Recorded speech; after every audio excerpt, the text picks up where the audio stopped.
Good afternoon. Good morning. Mga kababayan, ma'am sir, this is Jam, the Filipino channel lang niya pong lingkod. So today is October or April ano na to? April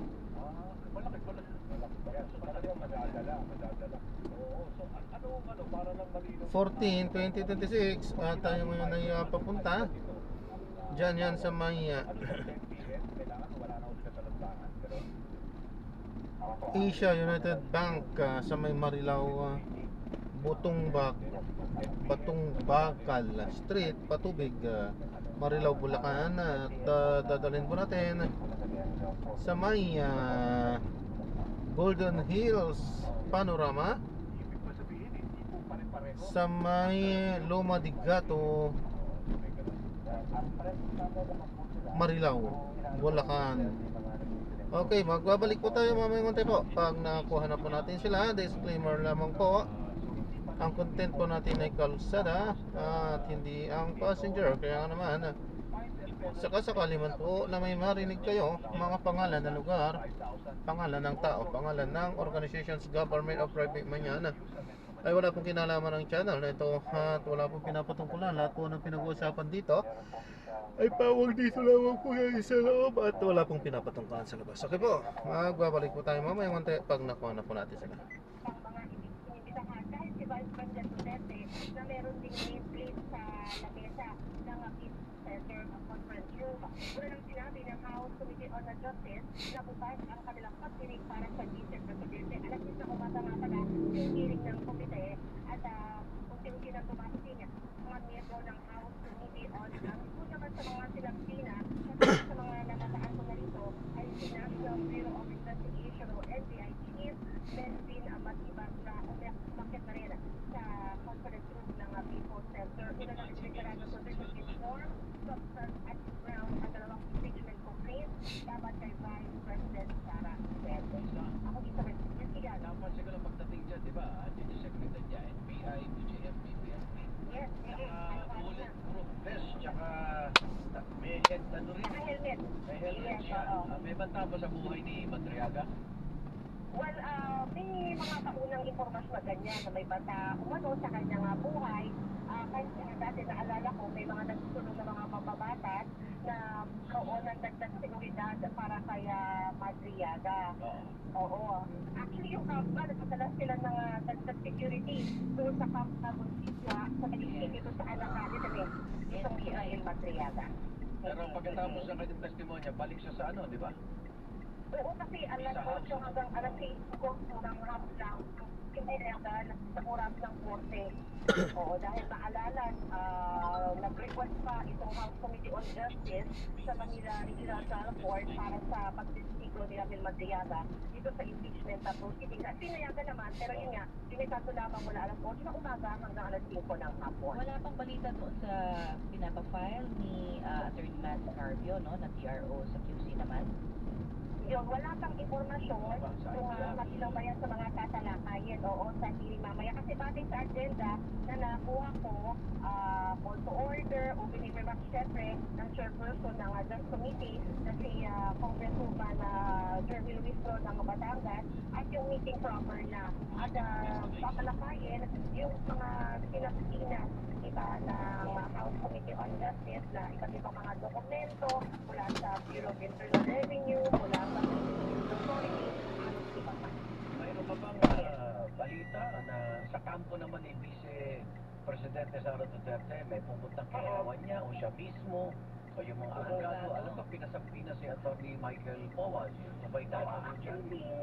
Si Atty. Michael Powa, meron na siyang nameplate dun sa second floor ng People's Center kung saan isasagawa yung pag-inig. And actually, pati si Vice President Duterte may nameplate pa rin doon. Kasi sabi nga ng komite, bukas ang kanilang pag-inig para sa Vice Presidente. Mas maganda nga kung pupunta dito ang Vice Presidente para siya ang personal na magpuputma sa mga aligasyon laban sa kanya. Abangan natin. Thank you, Isa. Thank you po. Maraming salamat sa inyong dalawa. Alas 9:37 na ang oras natin. Samantala, Department of Agriculture may 24 na bilyong piso sa program hanggang Disyembre. Pilipinas meron na program. Meron na. Yan ay ayon kay Secretary Francisco Q. Laurel Jr. Meron na program.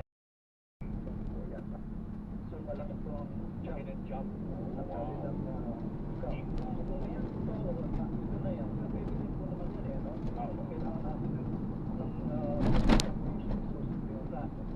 i-verify lang natin na galing sa PIR yan, galing sa repository. Kung nakikita naman lang na kailangan dapat ng additional testimonial natin because that evidence po naman yung documentary evidence na yan.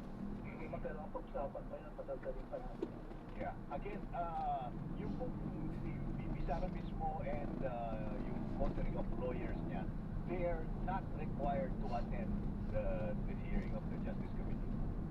Yes, but they were invited to come out with a set of cross-examination questions, okay? But they will not directly pose the cross-examination questions. Babasahin lang po ang yan. Hindi sila pwede mag-cross-examine sa witnesses. Ayun. Alright.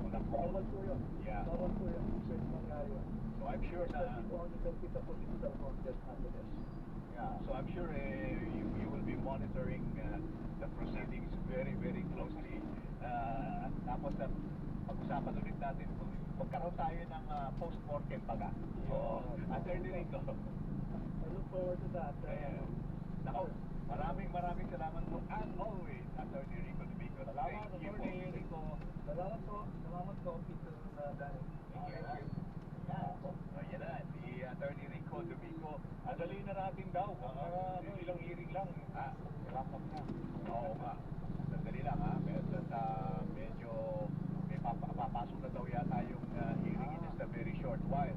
So, in the meantime, for now, palagay ko hindi nyo na maririnig si Danny. Oo, tapos sa susunod, pero alam ko 10 o'clock din ho yung Justice Committee. Pero yung point lang ni Attorney Rico, yung sabi niya, yung mga ITR, no? Yes. Kasi that is also a public document, so nobody can prevent the committee na i-discuss yung ITR kasi somehow, siguro dapat... Well, it has been, subpoenaed. Kaya nga, wala namang action ng Quezon City Regional Trial Court, di ba? Correct. Yung question ni Attorney Manstar, wag na i-release. Kaya nga sinasabi ko na everything is being done, di ba? Yes. Para lang ma-prevent itong Justice Committee hearing. Okay. Ito, kuha muna tayo ng isang update, Danny. Mula po sa House of Representatives sa Justice Committee hearing sa dalawang impeachment complaints laban kay VP Sara mula sa House, si Pamela Vasquez. Pamela, ano nangyayari dyan? Yes, Peter at Danny, no, any moment ngayon ay inaasahan nga na lumabas na ito pagpagdinig ng House Justice Panel. So far, no, yung nakikita ko sa screen, nakaupo na lahat yung comments sa ating research person. At inaasahan din na nagsimula na itong magbibigay na ng opening remarks itong si Chairman, Jeremy Luistro, at inaasahan na unang tatalakayin dito ay yung Peter Danny. Medyo nawala ba? Oo. Go ahead. Kung naman medyo nawawala-wala rin siya. So unang tatalakayin o inaasahan natin yung pagharap nitong sinag-innovation at na sinagamit via Vice President Sara Duterte. Sa ngayon ay iisay na lamang natin yan. At ito na nga, nag-request na sila Jeremy Luistro na tumayo at national anthem. Okay. So in the meantime, tuto ka lamang at babalikan ka namin at kung kailangan tayo mag-hook up na, i-hook up natin kaagad yan. For the meantime, yan po. Diretso na ba tayo? Okay. Hook up na tayo ngayon para po sa House of Representatives Justice Committee hearing ukol sa impeachment versus VP Sara Duterte. Dito po sa DZMM Radio Patrol System at DZMM Teleradio.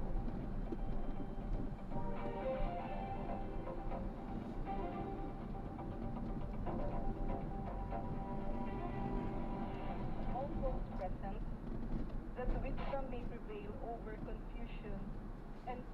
over personal interest.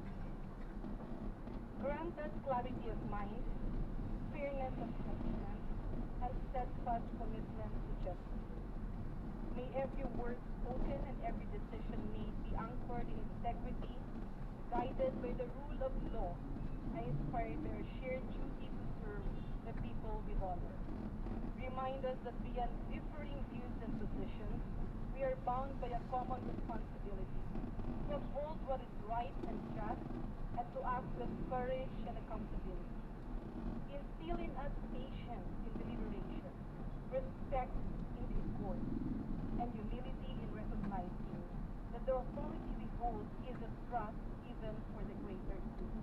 May this body be an instrument of truth and justice, and may our actions reflect the highest ideals of public service. All this we ask in your holy name. Amen. In the name of the Father, the Son, and the Holy Spirit.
The hearing of the Committee on Justice is hereby called to order.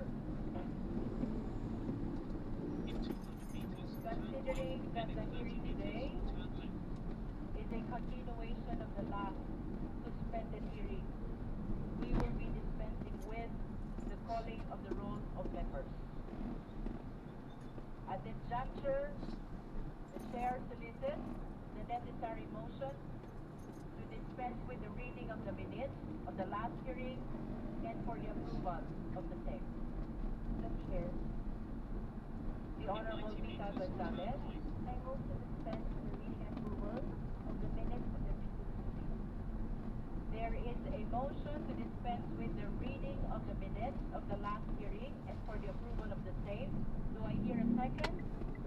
Is there any objection? Hearing none, the motion is granted. Kuya, need ata dyan na. Sa kanan po. Hmm? Sa kanan po yung entrance. Sa kanan. Tapos need po ng ID. The Chair will address the Dito? committee. Apo. Need po ng ID. Magandang umaga po sa ating lahat. Drop off lang po ate. Po? Drop off lang. As Ingat we po kayo, resume sir. this proceeding, Pasensya na po, sir, there ah. are three matters Ito that po. I must address Drop off. at the outset. Sige po.